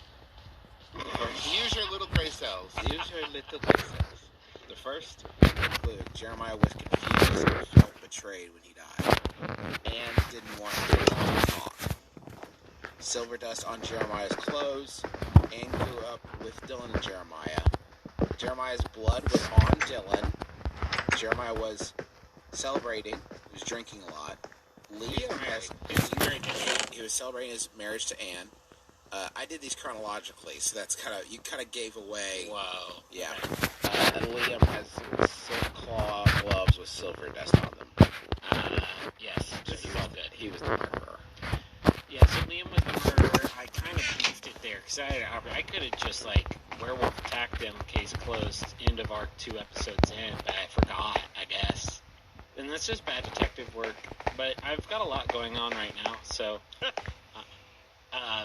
And this Anne is not Anna Augustus's daughter, right? No. Okay. That would be fun. Why would that? Another thing, I got sort of accosted by two Approached. I would say approached. Well, they were nice about it, but I was accosted by two toughs working for the Banshee, local sort of criminal ringleader in town, and Gandhi got feasted upon. And Got fed on. Feasted makes it sound like there was like, oh, let's go crazy. You wanted a fucking hard arc, bro. You wanted a fucking dark tone. Yes, but I also want appropriate word choice. Okay, that's fine. Words mean things, Griffin. And so that's where we left off. I have two names for said toughs. Ellis and Blackwood, named for listeners Lucy Ellis and Ethan Blackwood. See, keep on tweeting, folks. Keep the dream alive. And Anna's full name is Anna Cardium Cash. Sorry, not Cashew. That's Cashews. Anna Cardium Parsons. All right. Where are we picking up, Travie? So, when last we left off, we'll say that the feeding has just completed. It was skipping the whole feeding. It's just like eating a sandwich, you know what I mean? This is straight to business. People always want to romanticize the vampire feeding. Yeah, but it's gobble. The sandwich? Well, maybe. You know, maybe. You don't know. Maybe the sandwich is like, yay, my purpose. I did it. I reached the culmination of all my dreams. I've done it. If you're a sandwich and you have dreams other than getting eaten, I bet your parents are like, oh, Jeffrey, that would be what a wonderful world that would be. I would love for you to be a district attorney also. We should have never given you those participation medals. We encouraged you too much, Jeffrey, the sandwich. And also, Errol has been approached by Alice and Blackwood. I would like to resolve that first. Yeah, sure. Are they carrying heat? Are they packing I'd say probably. They're not like pointing guns at you or anything. They've so far been incredibly civil. They seem reasonable. It's kind of important, I feel like, for Errol in this situation to know if they're packing heat. I don't know if there's a roll I can make. Do you have like a perception roll you could do to see if maybe you like smell? Figure someone out. Okay, yeah, go for that. This is embarrassing. I've been packing. I packed my dice up. I thought you were gonna say like Errol has been packing. He's packing. I mean, he is. That is a 6 plus mind, I believe. Yes, and my mind is 0. I failed. Okay. You suspect that they are, since they work for a crime boss, but you cannot pinpoint where that would be, or if they are for sure. I say, all right, fellas, I can tell that you mean business. I've been meaning to have, I don't want to sort of make myself sound like a big brave boy. I have been hiding out from the Banshee for a while now, so I'm a bit confused as to how the two of you found me, but gonna have a talk with my wizard companion about sort of the services she's been providing. Look, I don't mind trouble, and I know what the Banshee is capable of, so I'll come with. I want to warn you, I have a weapon. I'm going to take it out, and with just thumb and forefinger, alright, I'm just going to sort of toss it. Is that okay? Don't you can keep the weapon.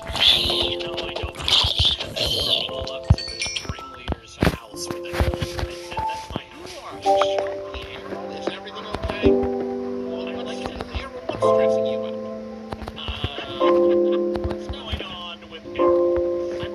I'm not jumpy, I'm just pragmatic, so I'm just going to take my weapon here and toss it away. And I reach down, and I should also clarify, Alice is doing all the talking. Blackwood seems actually fairly uninterested in you, and is just kind of looking up and down the street, keeping an eye around. Oh, it's good. I reach down, thumb and forefinger like I promised, and grab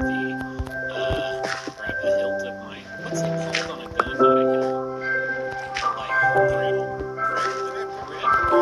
and I pull it out of my holster, and I fling it to the side of the street and to the community watch alarm bell.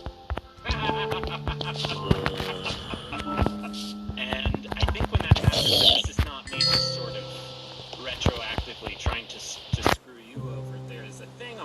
character sheet about my neighborhood, my territory, that says, people here work hard to keep the streets safe. And so this is how I'm sort of envisioning that sort of being realized in the world. And I think when the bell rings as my revolver collides with it, I think just, even if it's a late hour, I think porch doors, or front doors open up and porch lights come on. And then there's, 5 or 6 people now, probably weapons in hand, looking at this scene. Errol, if you didn't want to go with us, you could have just said, I gave you the option. I don't understand. Where's this? Do we understand you? I'm sorry. Offended is not the right word. A strong arm might be maybe a little bit more She accurate. looks offended. I can see that we are bothering you. I apologize for that. He offers you a business card. If you change your mind and you would like to speak with the Banshee, the Banshee has lots of answers. He's just looking to help. You can find us at this address. There's instructions on the back, and we will get out of your fur. Blackwood, come along. And they head off. Bullshit. I guess false alarm, everybody. You can go back to the house. I know that I did the big sort of meeting last week about the, ringing the alarm bell for fun. Maybe we should have.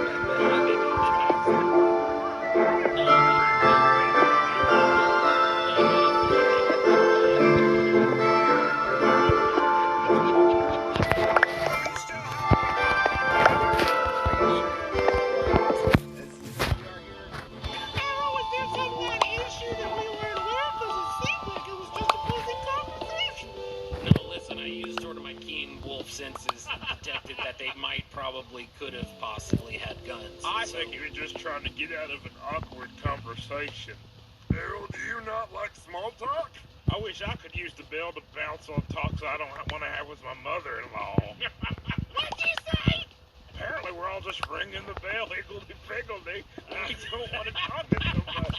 When someone asks us to go to a movie we've already seen, apparently we're just throwing guns and bells. Oh, was that it, Errol? Were they asking you if you would, house sit for them or something when you didn't want to?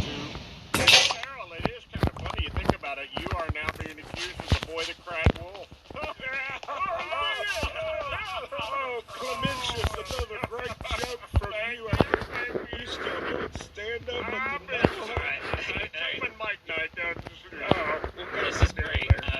Listen, Dad's busy, so I gotta get back to work. I'm sorry for ringing the old bell. I go pick up my revolver, kind of sheepishly. And yeah, potluck is on for Thursday. Remember, somebody's gonna need to bring some sort of gluten-free offering for Derek. Is it gluten-free? Maybe. So we'll just do your research on that and go back to bed. Hey, it's me, Derek. Listen, mate, if people forget to bring me gluten-free options, is that like a bell-ringing worthy situation? Should I go ahead and No, we wouldn't ring the bell for that, Derek. There's no gluten-free options. Yeah, I've set a real bad example here. All right, go back to bed. Bye. I holster my weapon. Okay, so what do you do? For the night, mate, you want to do something? I'm with you, right? I would love to regroup real quick, just so I have the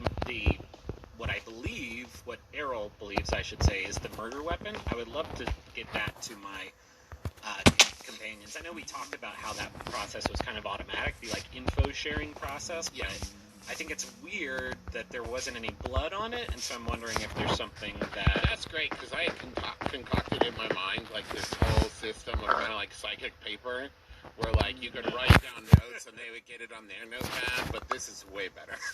They just have... You guys go talk to each other, let's say... I don't want to strong-arm Gandhi into, spending a beat investigating these gloves or whatever, but, these are...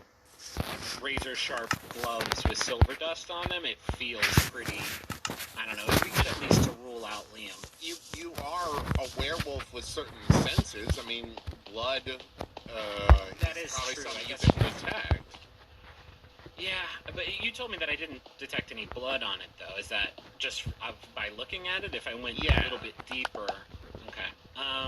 I guess I could roll Bloodhound on it. And I mean, even if you just wanted to go like basic level investigate, like check it out, look at it, and just straight up roll if you don't want to do a corruption point. I mean, you could. You're not inept. You could do just kind of basic investigation. Yeah, Bloodhound doesn't give me corruption. Oh, excellent. I'll just go ahead and do that because I don't think that would take an hour. Well, right? Gandhi has tracking. She has a spell called tracking. Yeah, that would be good if I think we need to figure out let me Bloodhound it and see if there's actually blood on it. Because if there's not, like that would be wild. So I'll roll Bloodhound. That is a 6 and a 4. That's a 10 plus blood is a 12. Great. So here's what you can tell from it. There is no blood on it, but it was recently cleaned and oiled, and you know it's been thoroughly scrubbed, and it's fairly recent. Now, whether that is because it had blood on it or because Liam just takes care of his tools is unclear, but it does seem like it has been scrubbed clean in the recent past. All right, I what this power says is I pick up a scent from whatever I do, and I can follow that scent to the person who has them. And I'm assuming I'm just kind of doing this in the street after putting Carrie and Street back to bed, and all embarrassed like. Is this just so you know, Derek is still watching you sniff some gloves. Great, so just know that. No, I'm very aware of that. Are those stink lines just lead me right back to Liam on the porch of the? I mean, these are Liam's gloves. You have no reason, especially since the stink lines, you have no reason to think that anyone else has interacted with these. All right. Let's regroup. Okay, so Errol heads to the town square. Now, Gandhi and Gus, you do not know of Errol's grouping plan, so I'll turn to you. The feeding has completed. It was brief, and what you found, Gandhi, is as it happened, and whether this was something on your end or something that happened during the feeding, it kind of just blanked out that time period as it happened. You try to recall the feeding, and it just fuzzes out whenever you get close to it in your memories. Now, Gus, you were there to witness. You kept an eye. You made sure it didn't get out of hand, but it was brief. It just seemed like Slate took just enough to feed and move on. Are they still there? Yeah, so that's wrapping up, and, they got the first information from who would be interested. The question was asked, who is the Banshee? And now, I shall answer that question from Marcus. We had an arrangement. We had a deal. Yeah. So, here's what I know about the Banshee. Banshee is, listen, if I had met the Banshee, I wouldn't tell you the Banshee's true identity, but here's what I can tell you. The Banshee has thrived in this unincorporated territory.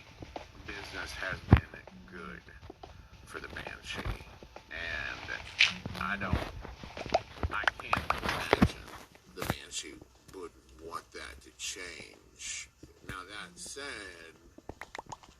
times are changing, and that affects everyone. So it's quite possible that this has been the work of the Banshee, but it sure don't seem like it. It seems awful sloppy and awful loud for someone like the Banshee to have done.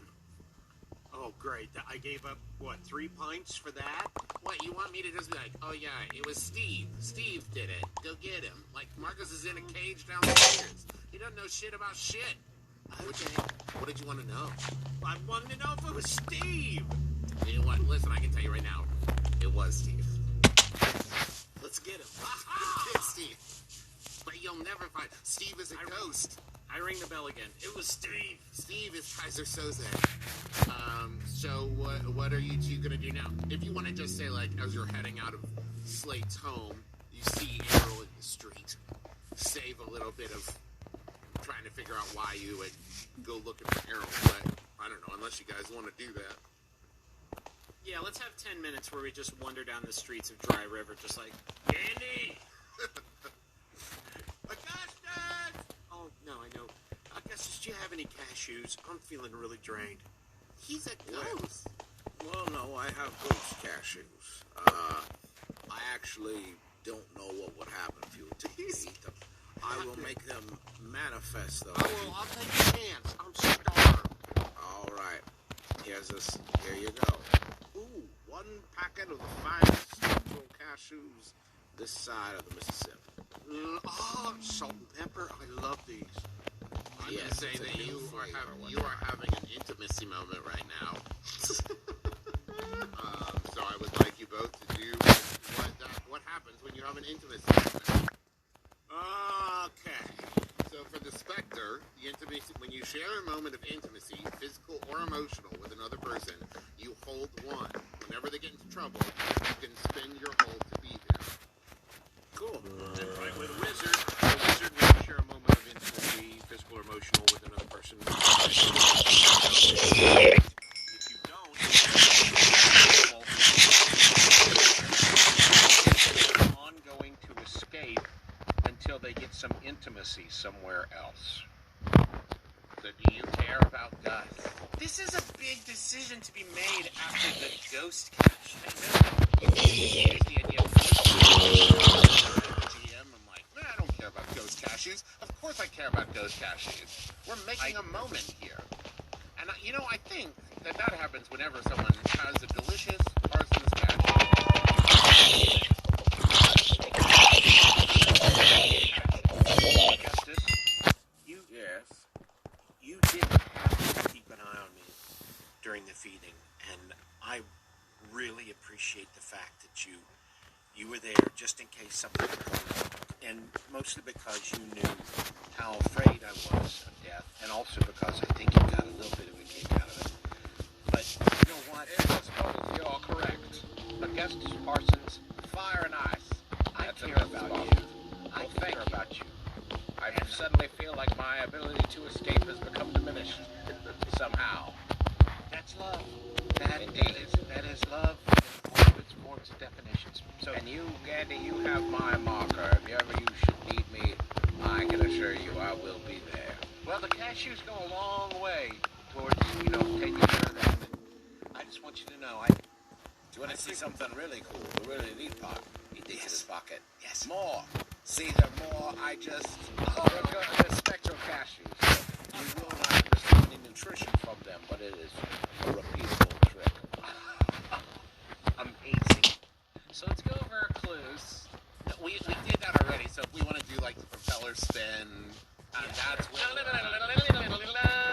Can we actually go over the earlier clues? My clues were just from the last episode.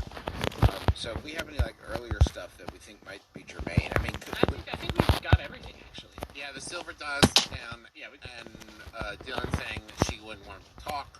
That's weak. Well, I have actually also been keeping track of what I know versus what you find out. Would it be worth, should we try to...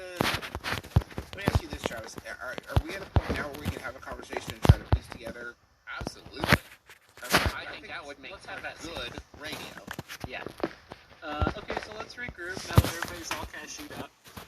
Is that how Arrow sounds? No, that's how Griffin sounds. Okay. So who's cashew? So Griffin Andrew McElroy, Andy, to his friends, is saying to me, Justin, that I'm cashewed. Tyler to his friends. Ty baby. Yeah, so I'm imagining we're around the Black Mariah at this point, sort of in town square. So, after reviewing all this information, who are our possible suspects? I think Liam is an obvious choice.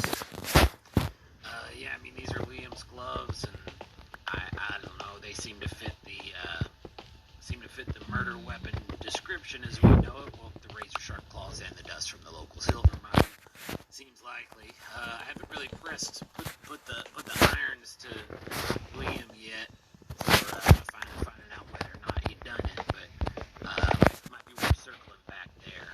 He swears up and down that he's a good dude, but I don't know, she might be a little too close to make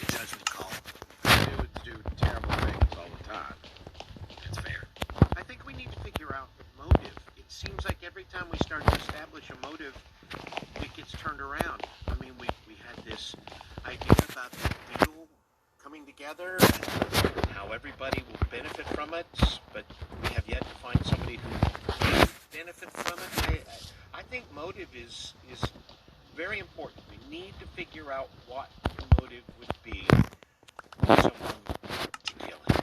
Obviously, there's unrest, and keeping those minds separate is a huge one. There could also be jealousy of this new betrothal. I'm not sure who that would necessarily point the finger towards. I don't have a good suggestion there, but could it be that? So that would be a concern of the heart, right? Perhaps, yes. Here's what I'm stumped about. I think we can rule out the fact that Dylan just killed Jeremiah because he didn't like him. I think what we know now, Dylan probably didn't do it. At least not for the reasons that we assumed at first glance. Problem is, if this was a business thing, someone needed to know where Dylan was going to be and where Jeremiah was going to be in order to stage this thing the way they wanted it to. Indeed. I don't see how this was done by anybody but somebody who was familiar with it.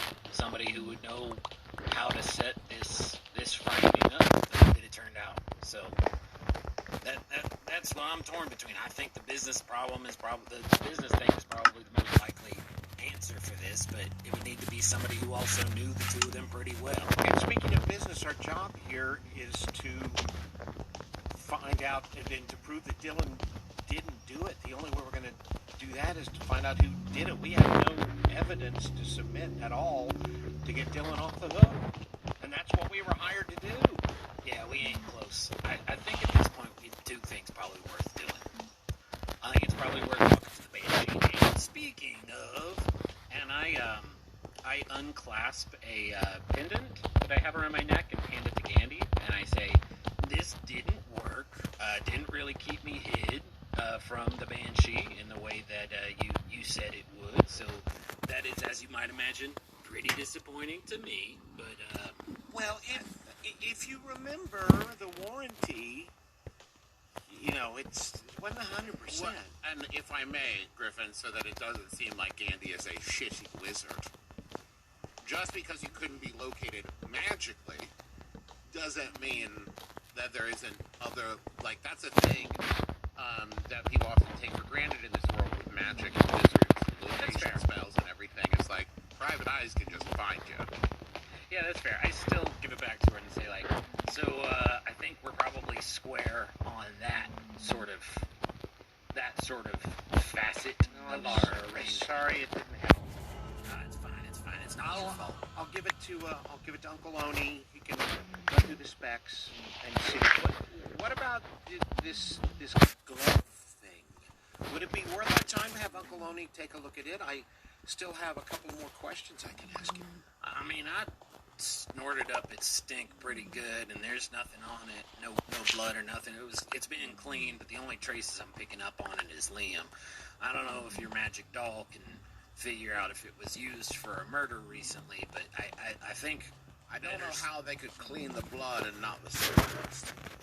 Yeah, it's a bit confusing, but let's not dive too deep into that. It might upset the apple.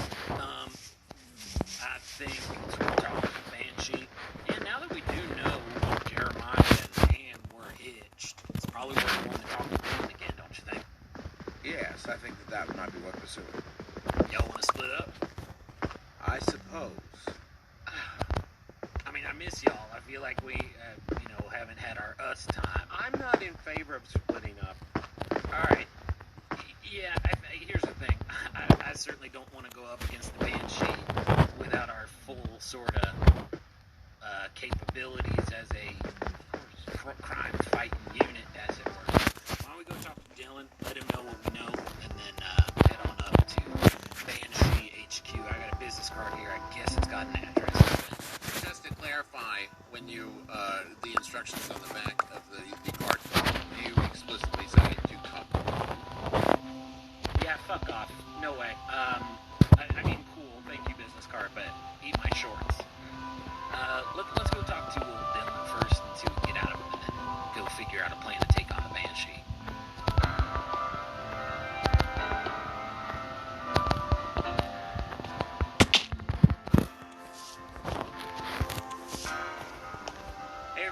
Griffin McElroy, your old-timey detective and your best friend. And thank you so much for listening to episode 3 of The Adventure Zone Does.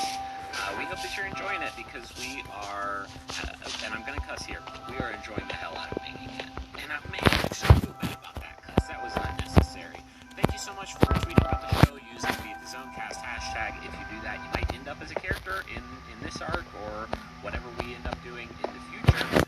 Starting to put some plans together there, which is very exciting. And yeah, we just appreciate you spreading the word about the show. We are, pretty willing to make ourselves real raw and vulnerable out here on the bleeding edge of, I don't know, nerd storytelling or whatever. But yeah, we appreciate you spreading the word, and that's the only way that we get new listeners because we don't pay to advertise the show at all. So thank you so much and keep it up, and yeah. Hi, everybody. This is Travis, and if you are listening back through old episodes, this is Travis from the future. I've got some new ads for you, so you don't have to listen to all those old ads with their expired codes and whatnot. So here we go. Socks. What even are they? Nobody knows for sure. Some people believe that they're artifacts left by an ancient race. Some people believe they were sent to us by aliens. But the truth is, they come from Bombas.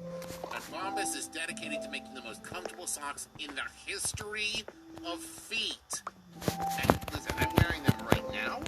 Not only are they comfortable, they're stylish too, but they've got all kinds of little features, a no-slip heel, support across the arch, the no-seam toe, make them so comfortable, y'all. I'm making the switch pair by pair. You know what's great about it? Every pair that I get gives a pair back to the most vulnerable members of our community. For every pair of socks you purchase, Bombas donates a pair to someone in need. They've donated over 40 million pairs of socks and counting to a nationwide network of 3,000 and more giving partners. And the impact is more powerful than ever. For those experiencing homelessness, these socks represent dignity and putting on clean clothes. A small comfort that's especially important right now. So give a pair when you get a pair and get 20% off your first purchase at bombas.com/zone. That's BOMBAS.com/zone for 20% off your first purchase. Bombas.com/zone. You know, it's pretty exhausting out there these days, especially, I don't know where you are, but where I am, it's very cold. And so when I curl up into my little beddy bye, into my little nest, oh, that feeling of a crisp, sheet, it's like curling in a little cocoon. It's like a hug. And that's why I love Brooklinen. Because Brooklinen works directly with manufacturers to make luxury available directly to you without the luxury level markups. Brooklinen has a variety of sheets, colors, patterns, and materials to fit your needs and tastes. And Brooklinen is so much more than sheets. They've got comforters, pillows, towels, even loungewear, and more. In my experience, these are so comfortable. Like, you slip in that sheet, especially, man, I can tell you this as an adult. Changing your sheets feels like changing your life. Getting that new pair of Brooklinen sheets and whisk away to the land of Nod, my friends. And right now, because it's 2021 and you should do something nice for yourself to start the new year, we're going to help you out because Brooklinen has a special offer. Go to brooklinen.com and use promo code ZONE to get $25 off when you spend $100 or more, plus free shipping. That's BROOKLINEN.com and enter promo code ZONE to get $25 off when you spend $100 or more, plus free shipping. brooklinen.com and use promo code ZONE at checkout. Dot, did you know that Daddy wrote a book? Well, a couple books, and I didn't write it alone. I wrote it with my brothers. There's even a chapter that Mommy helped write, along with Aunt Sydney and Aunt Rachel. It's all about how to podcast, so anybody who wants to learn how to podcast can buy it. That includes you. Yes, that's right. I'm going to make my own children buy my book to learn how to podcast. And that book is going to come out January 26th. And the really exciting thing is we have a book launch event.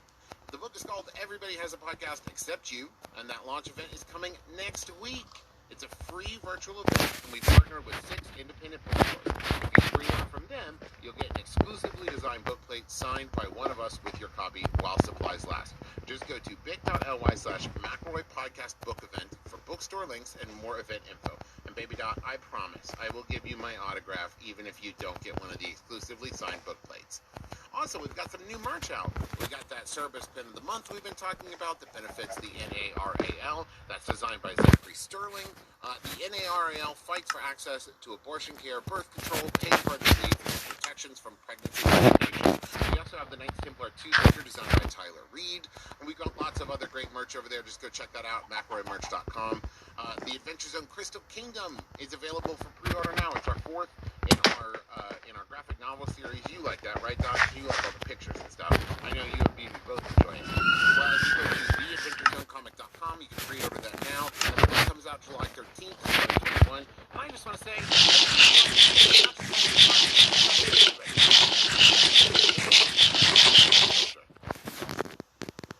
I got a couple jumbotrons to read here, but before I get to them, sorry for being late with this episode.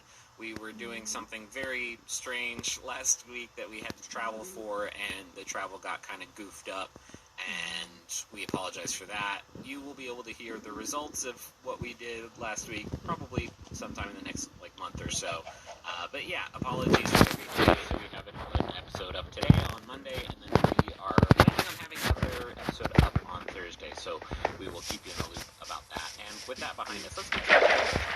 I want to tell you all about Pipe Dream Design. Fans of the Adventure Zone podcast are invited to try their comprehensive range of design and print services and save 20%. Pipe Dream Design is a full-service design and print company run by a dedicated Taz listener and D&D nerd. Whether it's a custom t-shirt for a cosplay, a map for your new campaign, a unique gift for a loved one, or a logo and a website for your new business, Pipe Dream Design can help bring all your fantasies to life. Probably not all of them. That's gross. That was me, not them. Anyway, we're a great choice for small businesses and individuals because we design, print, and ship straight to your door. Go to pipedreamdesign.ca/adventure to get a 20% discount off your first order. That's pipedreamdesign.ca/adventure. I also want to tell you about a new book titled Age of Heroes, The Witch Hunter's Gauntlet, which is by Brett Schultz, which you can find right now on Amazon. If you enjoy comedy in your adventures, check out Age of Heroes, The Witch Hunter's Gauntlet, available in ebook and print on Amazon. 14-year-old Samantha Hathaway is framed for a crime that could start a war between science and magic. Now she must team up with a monster hunter, a video game champion, an inventor, and a wannabe world emperor to stop an evil sorcerer in a book that has been compared to Buffy and Harry Potter. That long title, again, and that's not me editorializing, that's actually in here. That long title, again, is Age of Heroes, The Witch Hunter's Gauntlet. And again, you can find that on Amazon right now. Hey, we have a new storefront with a bunch of new merch and some old merch and a bunch of really cool stuff on it. We've partnered up with DFTBA for this new store, and we have a bunch of stuff that you should go check out. You can find it at McElroymerch.com. We got a Bureau of Balance zip-up hoodie. We got a Pine Guard patch up on there. Some cool decals and pins and all kinds of really neat stuff. There's a neat poster for Fantasy you can find up there also. Again, it's all at McElroymerch.com. Go check it out. We think you're going to like what you see on there. And thank you to Maximum Fun for having us on the network. You can go to MaximumFun.org and check out all the great programs there. Stuff that you're just going to love. Stuff like Lady to Lady and One Bad Mother and Switchblade Sisters and Story Break and so many others, all at MaximumFun.org. And that's going to do it for this ad break. It was a quick one. We're going to get you right back to the rest of the mystery. Maybe meet some bad folks and do draw a partner. I need to save this energy for the show. So, we'll be back here in just a few days, actually, this Thursday on March 22nd. So I'll talk to you then. Bye.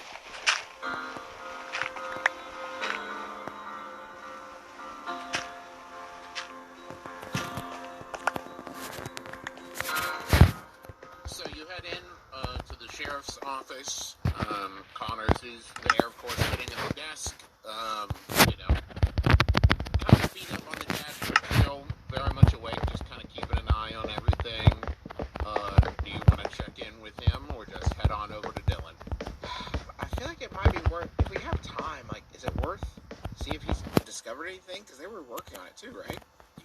the sheriff up on everything we've learned so far. Yeah. Do we want to tell him about the marriage? I don't see any reason to keep that secret. I think the more that we can use him with his prescient powers, known line or not. To what extent did they? I mean, he's dead, right? I mean, what is it? Okay. How much did she want you to keep it a secret? She didn't seem eager to tell me, but she didn't tell me explicitly not to tell anybody. I think it's. Oh no, she did. She said keep it a secret. She said keep it a secret. All right. Well, don't mention it. I mean, it's kind of it's your information. Do with what you want. I wouldn't, but it's up to you. Okay. Yeah. All right. We don't talk about that. We'll tell him about everything else. Well, I didn't think. If I'm being honest, I didn't think it was Dylan. Didn't seem like him. Didn't seem like him doing it. You got any leads that you think might have done it? Well, we're gonna go talk to the Banshee, and that's gonna go probably about as well as you might expect. Apparently,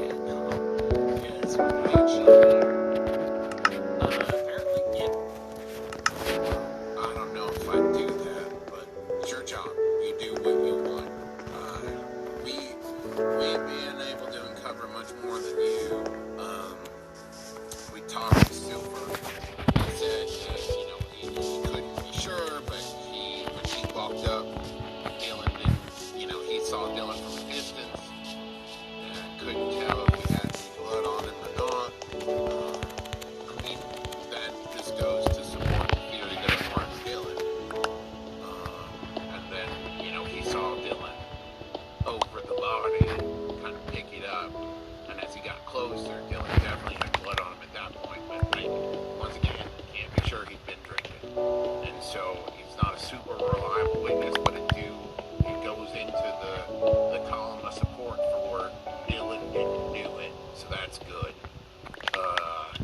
But unless, here's the thing, let me tell you about the people in town here. If we don't have somebody to give them that did do it, the work Silver ain't gonna cover it. You know what I mean? Or it's a good. I don't mean to knock it. It's a good start. You're doing good work. If there's anything I can do to help you, let me know. Thanks, Dad. Yeah, we're gonna keep pounding the pavement on this. I feel like it's close. Oh, do I feel like it's real close? Right there on the tip. Okay, who are the possible suspects? Who do we have?